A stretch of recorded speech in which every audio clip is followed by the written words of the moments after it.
أعوذ بالله من الشيطان الرجيم. بسم الله الرحمن الرحيم. حامیم تنزيل الكتاب من الله العزيز الحكيم. یہ کتاب ہے اللہ تبارک و تعالیٰ کی طرف سے اتاری گئی ہے. وہ اللہ جو سب پر غالب ہے اور بڑا دانا ہے. یہ سورہ احقاف ہے، 26واں پارہ اللہ کے فضل سے شروع ہو رہا ہے، جس میں اللہ تبارک و تعالیٰ کا یہ حکم جو تلاوت کیا گیا ہے. یہ سورہ پاک مکہ میں نازل ہوئی اور اس دور میں نازل ہوئی جو اسلام پر بڑا مشکل دور تھا. نبی کریم رؤوف الرحیم صلی اللہ علیہ وآلہ وسلم نے جب اعلان نبوت فرمایا اللہ کے حکم سے، اس سے پہلے سب لوگ آپ سے محبت بھی کرتے تھے، آپ کو سچا بھی کہتے تھے، امانت دار بھی کہتے تھے. لیکن جب آپ نے اللہ کے حکم سے اعلان نبوت فرمایا اور جو نظام اللہ پاک نے دے کے بھیجا اس کو سامنے رکھا تو سب لوگ دشمن ہو گئے. نبی کریم رؤوف الرحیم صلی اللہ علیہ وآلہ وسلم کی اس قدر مخالفت ہوئی. کچھ لوگ آپ پر ایمان لائے تو مخالفت جو دشمنان دین کی مخالفت تھی. اب نبی کریم علیہ السلام کے نبوت کے اعلان کے بعد جو مخالفت ہوئی تھی وہ آپ کی ذات میں انہیں کوئی عیب نظر نہیں آتا تھا. جو نظام آپ پیش کر رہے تھے وہ ان کے بارے میں نہیں تھا. وہ نہیں چاہتے تھے کہ اسلام کی بات ہو. مطلب یہ ہے کہ اسلام کیا چیز ہے؟ وہ برائی سے منع کرتا ہے اور سیدھے راستے پہ چلنے کا حکم دیتا ہے. تو وہ برائی، وہ غلطیاں جو ان کی فطرت ثانی بن چکی تھی ان کو چھوڑنے کے لیے تیار نہیں تھے. لہذا نبی کریم علیہ السلام جو کچھ فرما رہے تھے ان کے مزاج کے مطابق نہیں تھا، ان کے مزاج کے خلاف تھا، ان کی تمیزوں کے خلاف. اس لیے انہوں نے مخالفت کی اور مخالفت کی انتہا یہاں تک پہنچی کہ آپ کے ساتھ سوشل بائیکاٹ کر دیا گیا. آپ کے خاندان کے ساتھ لین دین، بول چال، ہر چیز ختم کر دی. حتیٰ کہ آپ کے خاندان کا کوئی شخص اگر بازار میں کوئی چیز خریدنے کے لیے، کھانے پینے کی چیز خریدنے کے لیے آتا تو ان کو نہیں دی جاتی، کھانے پینے کی چیز بھی نہیں دی جاتی.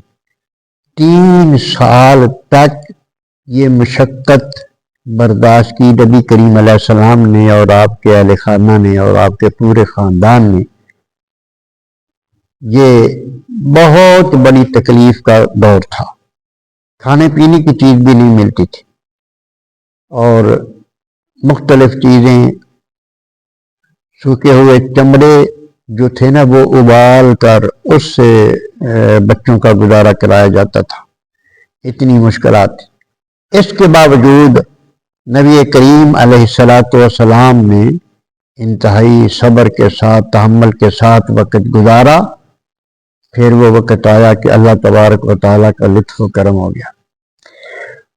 اس دور کی بات اللہ تبارک و تعالی ارشاد فرما رہے ہیں کہ حامیم تنزیل الکتاب، اتاری گئی ہے یہ کتاب من اللہ، اللہ کی طرف سے۔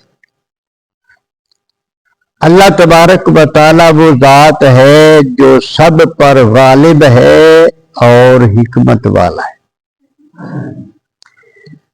ما خلقنا السماوات والارض، نہیں پیدا فرمایا ہم نے آسمانوں کو اور زمین کو، وما بینہما، اور جو کچھ ان کے درمیان ہے، الا بالحق، مگر حق کے ساتھ۔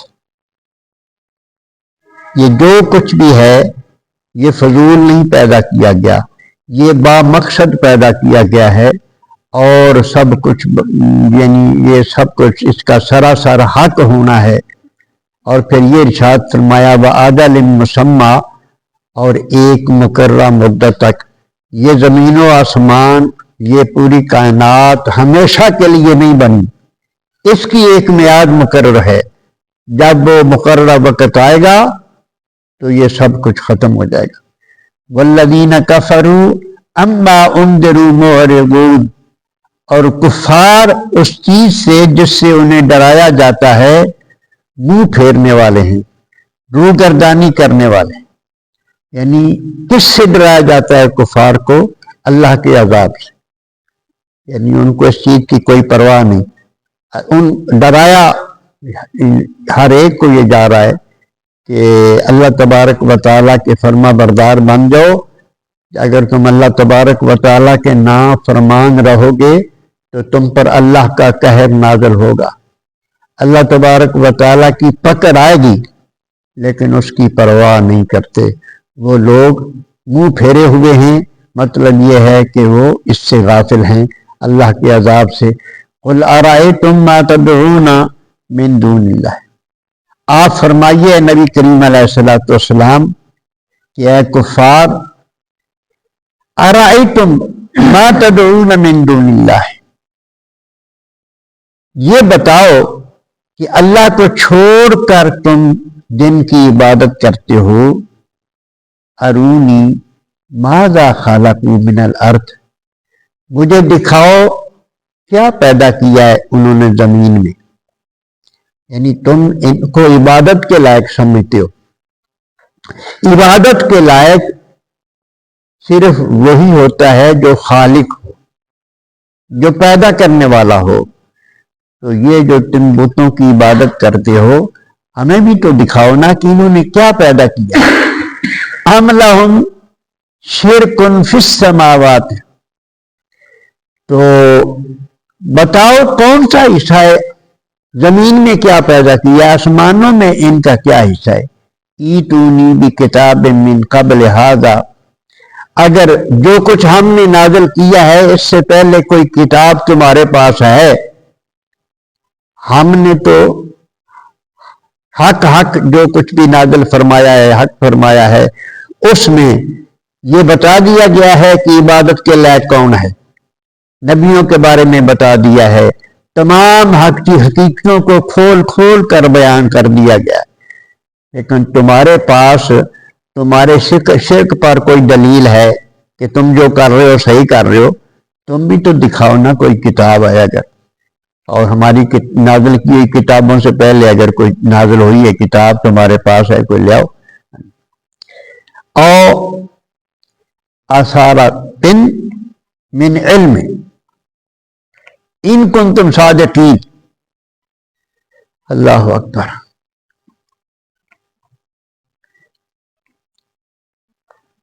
یا اس کے علاوہ کوئی علمی ثبوت لے کے آؤ اگر تم سچے ہو تو۔ ومن اضل ممن يدعو من دون اللہ، اس سے زیادہ کون گمراہ ہے جو پکارتا ہے اللہ کو چھوڑ کر ایسے معبودوں کو، من لا یستجیب لہ، جو